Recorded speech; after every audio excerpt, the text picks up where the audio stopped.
G'day, I'm at Hong Kong International Airport. G'day everybody, as you can tell the audio in that video was cutting out, so I'm going to re-record this, but on today's adventure I am flying from Hong Kong through to Melbourne on Qantas in business class on their A330-300. Follow along, see what the experience is like, and leave a comment in the comment section down below as to what you think of the experience.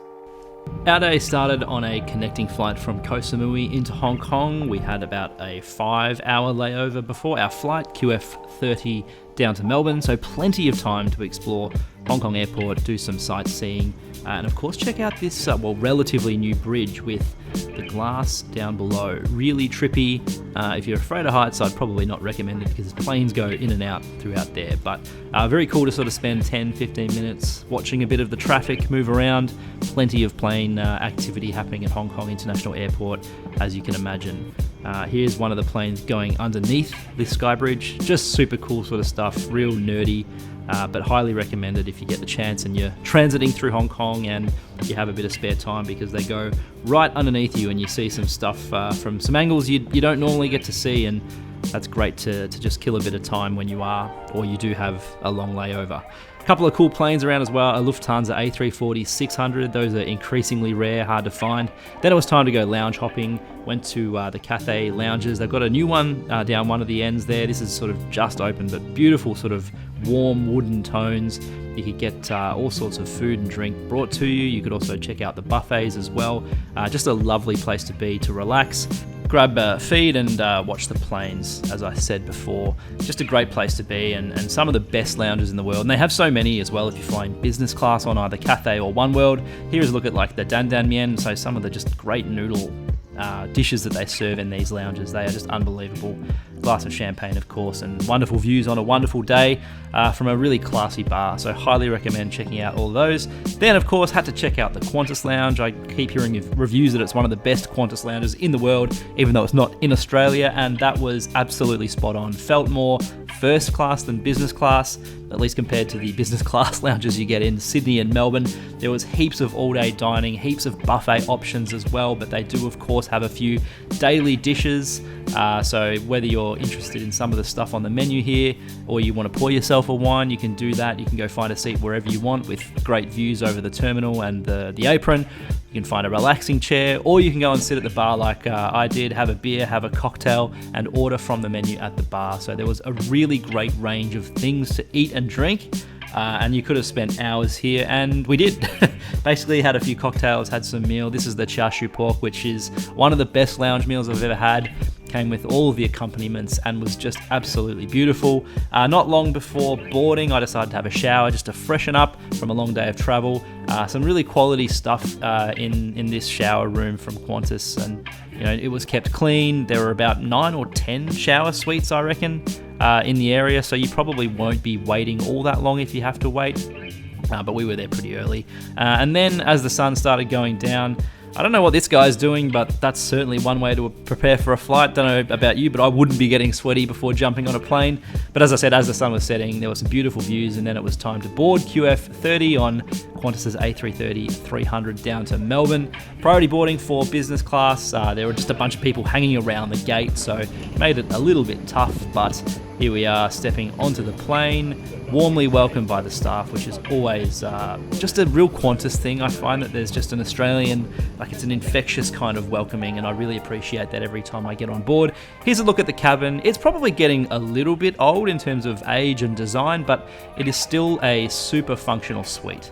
This is my seat 4E, still very private, still has heaps of amenities, including comfortable pillows, blankets, a mattress protector. The screen is fine, the space is great, the foot cubby is big enough as well. Qantas know how to do long haul in terms of their product. Like I said, the screen, it's not massive, but it's still 2 hands across, and that's plenty big enough for when you're watching TV or a movie before you want to settle into bed.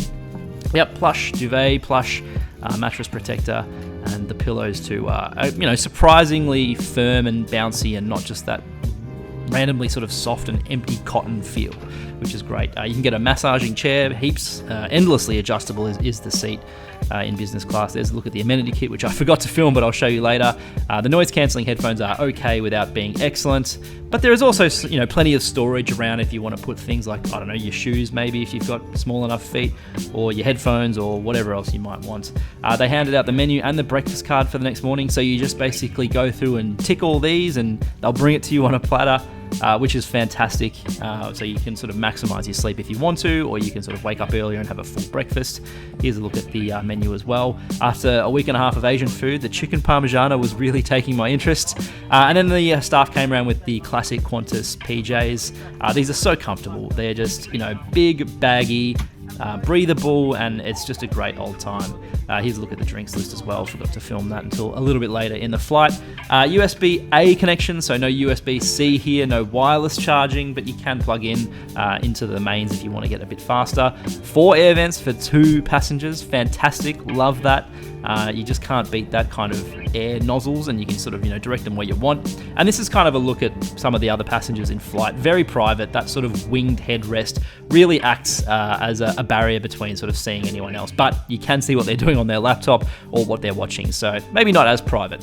Here's a look at the amenities kit, so earplugs, eye mask, and then some lotions and potions. This really hasn't been updated in the last little while, so I don't know, maybe it's time for a refresh there. There are other airlines that offer a little bit more. And here's the chicken parmigiana, as I said. Started to feel a little bit ill as well. Maybe I ate too much in the lounge, so I didn't quite finish this, but it was really tasty, and the presentation was great, and the service did not take too long, which I've had as a problem in the past on Qantas on overnight flights, so it was quite rapid, which was nice. Here's a look at the bathroom and the PJs. Pretty well stocked with amenities, a change table there, the handle if you need to sort of get up.